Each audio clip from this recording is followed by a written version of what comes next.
Subscribe करें the biology channel और bell के बटन को दबाएं ताकि नए आने वाली वीडियोस की जानकारी आपको मिलती रहे। शुक्रिया।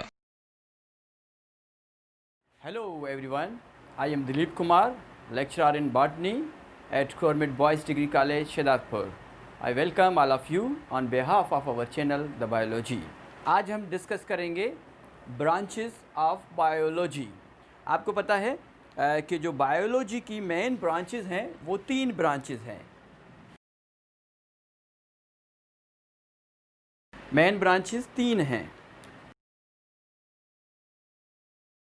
Number 1 botany, number 2 zoology, number 3 microbiology. Botany में हम प्लांट्स के बारे में पढ़ते हैं, जूलॉजी में हम एनिमल के बारे में पढ़ते हैं और माइक्रोबायोलॉजी में हम माइक्रो ऑर्गेनिज्म के बारे में पढ़ते हैं। ये 3 मेन ब्रांचेस हैं। नाउअडेज साइंटिस्ट हैव डिस्कवर्ड, जो साइंटिस्ट हैं उन्होंने अभी तक जो डिस्कवर किए हैं लिविंग ऑर्गेनिज्म और उनको नाम दिए हैं वो है more than 1.5 million living species. ये जो मोर देन 1.5 मिलियन स्पीशीज़ हैं इनमें बहुत सारी वैराइटीज़ हैं लिविंग ऑर्गेनिज्म की। इनमें पाए जाते हैं डिफरेंट शेप्स, इनमें पाए जाते हैं डिफरेंट स्ट्रक्चर और इन लिविंग ऑर्गेनिज्म में पाए जाते हैं डिफरेंट साइज। तो मोर देन 1.5 मिलियन स्पीशीज़ में से जो स्मॉलेस्ट लिविंग ऑर्गेनिज्म है वो है बैक्टीरिया। बैक्टीरिया की जो साइज़ है वो 0.001 मिलीमीटर है। ये स्मॉलेस्ट लिविंग ऑर्गेनिज्म है। इंट्रेंस टेस्ट के हवाले से ये आपने याद करना है कि smallest living organism is called bacteria और इसकी साइज़ है 0.001 मिलीमीटर। जो लार्जेस्ट लिविंग ऑर्गेनिज्म है, एनिमल की बात करेंगे लार्जेस्ट, तो वो व्हेल फिश है जिसकी लेंथ 40 मीटर लेंथ है और इसका जो वेट है 150 टन व्हेल मछली का वज़न है। और लार्जेस्ट अगर ट्री की बात करेंगे तो लार्जेस्ट ट्री जिसका नाम है रेडवुड ट्री, इसकी जो हाइट है वो है 300 फीट। अब हम चलते हैं बायोलॉजी की ब्रांचेस के। हमने कहा कि जो बायोलॉजी की 3 मेन ब्रांचेस हैं और इन 3 के अलावा और भी ब्रांचेस हैं, जैसे molecular biology. Molecular biology it deals with the study of structure and function of molecule. जब हम मॉलिक्यूल का स्ट्रक्चर पढ़ेंगे, मॉलिक्यूल का फंक्शन पढ़ेंगे, तो इस ब्रांच बायोलॉजी की इस ब्रांच को हम कहेंगे मॉलिक्यूलर बायोलॉजी। इसमें एग्जाम्पल आता है न्यूक्लिक एसिड और प्रोटीन। न्यूक्लिक एसिड एक मॉलिक्यूल है, प्रोटीन एक मॉलिक्यूल है। न्यूक्लिक एसिड में डीएनए आ जाता है और आरएनए आ जाता है, ठीक है। तो जो प्रोटीन है, प्रोटीन भी एक मॉलिक्यूल है। जैसे अगर वाटर की बात करेंगे, पानी भी एक मॉलिक्यूल है। मॉलिक्यूल किसका बना हुआ होता है? एटम का बना हुआ होता है। जैसे हम पानी को देखेंगे कि पानी में ऑक्सीजन का एटम होता है और पानी में 2 हाइड्रोजन के एटम होते हैं, तो इसको कहते हैं मॉलिक्यूल। जब हम मॉलिक्यूल का स्ट्रक्चर पढ़ेंगे, मॉलिक्यूल का हम फंक्शन पढ़ेंगे, तो इसको कहेंगे मॉलिक्यूलर बायोलॉजी। अब देखें, ये जो लाइन है it deals with the study of, ये जो लाइन है ये लाइन हम सब के साथ अटैच करेंगे। नेक्स्ट जो ब्रांच है वो है microbiology. Micro means very small. It deals with the study of micro organism, example virus, bacteria, protozoans and pathogenic fungi. Micro organism को हम नेक्स्ट आई से नहीं देख सकते, क्योंकि वो एक सेल के बने हुए होते हैं अमूमन, या बहुत ही छोटे होते हैं, स्मॉलेस्ट लिविंग ऑर्गेनिज्म है। इन स्मॉलेस्ट लिविंग ऑर्गेनिज्म को देखने के लिए हम माइक्रोस्कोप का यूज़ करते हैं। माइक्रोस्कोप की मदद से इनको हम देख सकते हैं और इनकी स्टडी कर सकते हैं। जब हम इनको पढ़ेंगे और इनको देखेंगे और इनके बारे में हम जानेंगे, तो इस ब्रांच को, बायोलॉजी की इस ब्रांच को हम कहेंगे माइक्रोबायोलॉजी। नेक्स्ट, एनवायरमेंटल बायोलॉजी को इकोलॉजी भी कहते हैं। It deals with the study of environment and it's affect on organism.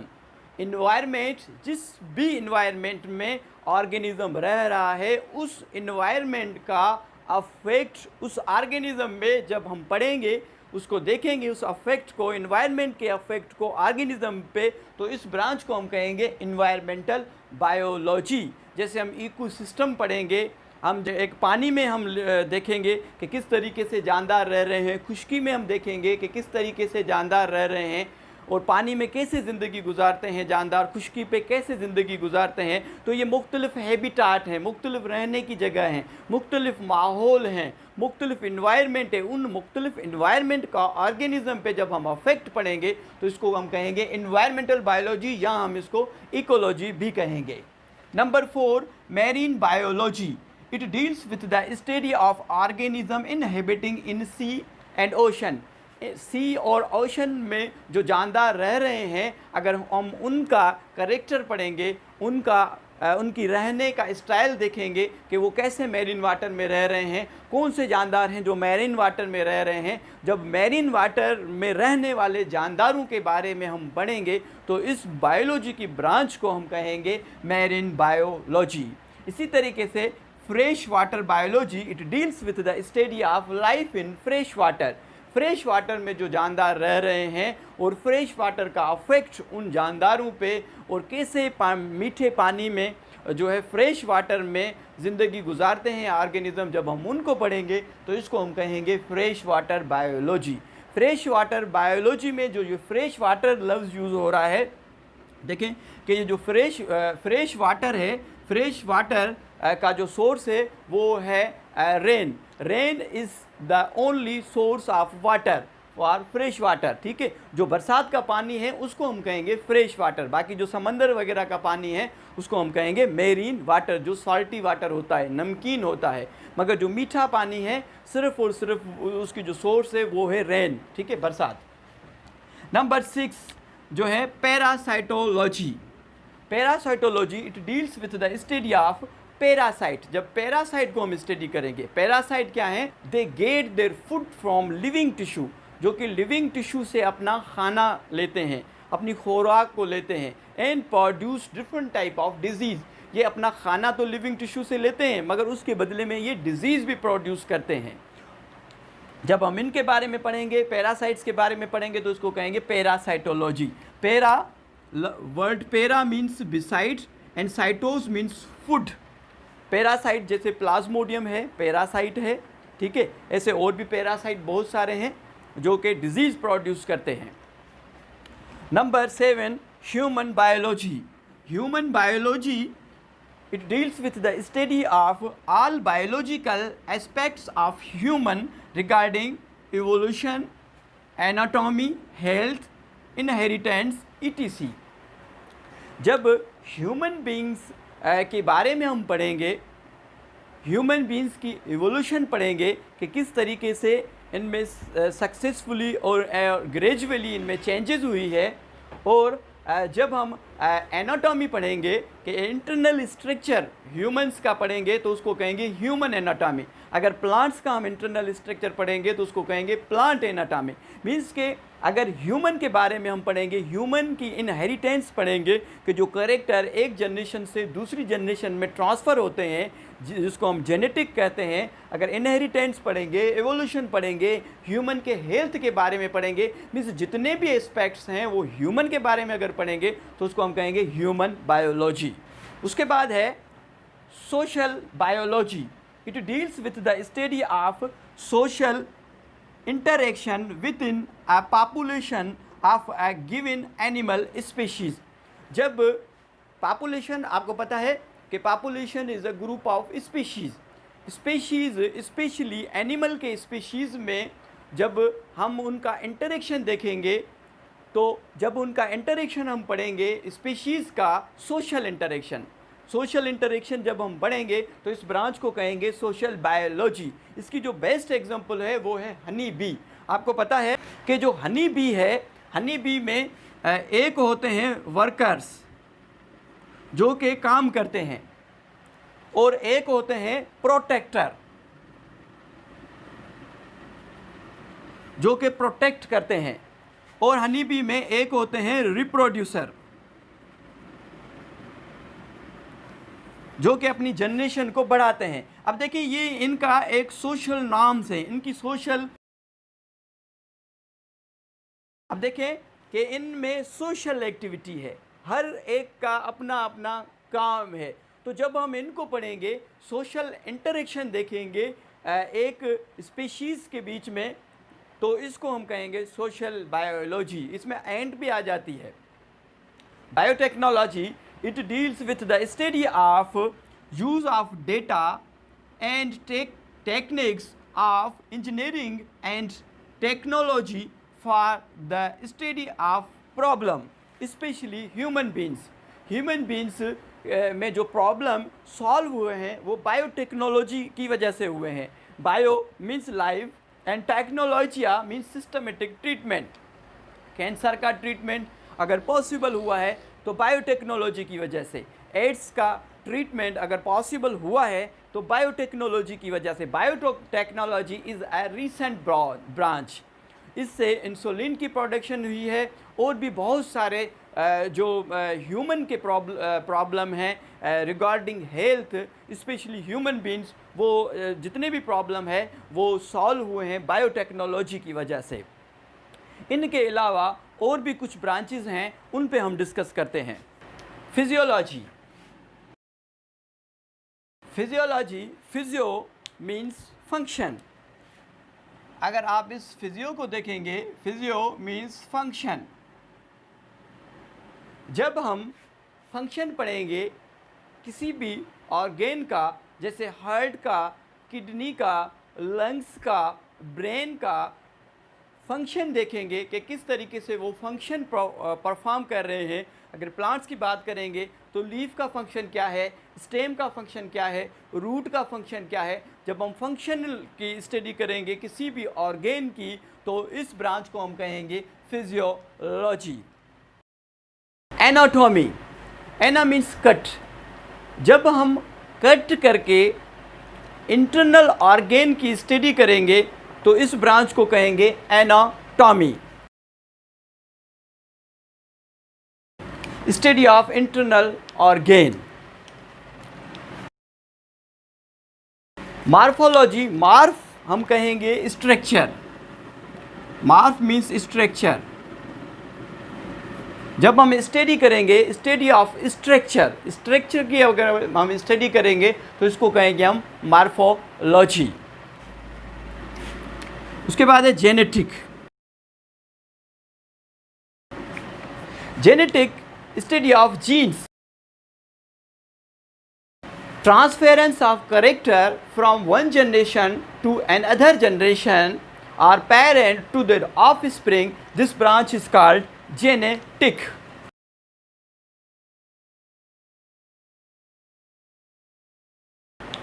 Parent से कैरेक्टर ट्रांसफ़र होना उसके ऑफस्प्रिंग में, उसकी औलाद में, तो इस स्टडी को हम कहेंगे जेनेटिक। उसके बाद है taxonomy. Taxonomy to give the name to organism और classification of organism, this branch is called taxonomy. जब हम ऑर्गेनिज्म की अरेंजमेंट को देखेंगे, जब अरेंजमेंट करेंगे या किसी भी ऑर्गेनिज्म को हम नाम देंगे और उसकी क्लासिफिकेशन करेंगे तो इस ब्रांच को हम कहेंगे टैक्सोनॉमी। जैसे हमारा साइंटिफिक नेम है होमो सेपियंस, ठीक है। इस तरीके से जो गुलाब है, रोज़ है, उसका नाम है रोज़ा इंडिका। जैसे मेंढक है उसका नाम है राना टिग्रीना।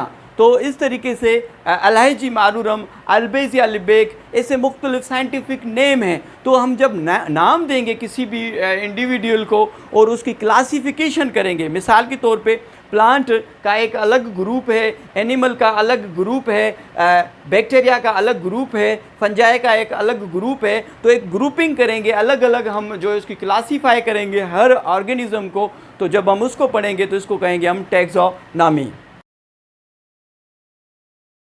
उसके बाद है हिस्टोलॉजी।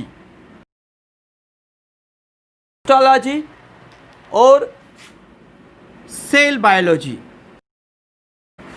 सेल बायोलॉजी अगर इसको देखेंगे तो स्टडी ऑफ सेल, अगर सेल की स्टडी करेंगे तो इसको हम कहेंगे cell biology. Cell is a basic structural functional unit of life. जितने भी जानदार हैं वो किसके बने हुए हैं? सेल के बने हुए हैं। और जब हम सेल को पढ़ेंगे तो इस स्टडी को हम कहेंगे क्या? Cell biology. हिस्टोलॉजी, हिस्टोलॉजी है स्टडी ऑफ टिश्यू। अब टिश्यूज़ क्या है? टिश्यूज़ को अगर आप देखेंगे तो टिश्यू कहेंगे ग्रुप ऑफ सेल। जैसे ये एक सेल हो गया, ये दूसरा सेल, ये तीसरा, ये चौथा, ये पांचवा और ये छठा। तो ये क्या है? ग्रुप ऑफ सेल हैं। ये हैं group of cells. Group of cell is called tissue. जब इनको पढ़ेंगे, टिश्यू को पढ़ेंगे, जैसे एपिथेलियल टिश्यू है, एपिडर्मल टिश्यू है और भी बहुत सारे टिश्यू हैं। जब हम टिश्यू को पढ़ेंगे, मसल्स टिश्यू हैं, कार्डियक टिश्यू हैं, जब हम टिश्यू की स्टडी करेंगे तो इस ब्रांच को हम कहेंगे क्या? हिस्टोलॉजी। ऐसे और भी बहुत सारी ब्रांचेस हैं, जैसे mycology study of fungi, phycology study of algae. इस तरीके से जैसे जैसे और भी हमारे कोर्स में ब्रांचेस आती जाएंगी, bacteriology study of bacteria, virology study of virus, ऐसे जितनी भी आपके कोर्स के मुताबिक ब्रांचेस आती जाएंगी उसके बारे में हम इंशाल्लाह ताला डिस्कस करेंगे। आज के लिए इतना ही। अगर कोई सवाल पूछना हो तो आप कमेंट्स में पूछ सकते हैं। सवाल अगर वीडियो पसंद आई है तो उसको लाइक करें, शेयर करें, कमेंट्स करें और हमारे चैनल को सब्सक्राइब करें। एक और बात, इस संडे पे 11 से 1 के दरमियान हम लाइव लेक्चर देने वाले हैं, तो कहीं नहीं जाइएगा, संडे का वेट करिएगा। 11 से 1 लाइव लेक्चर होगा। Thank you so much.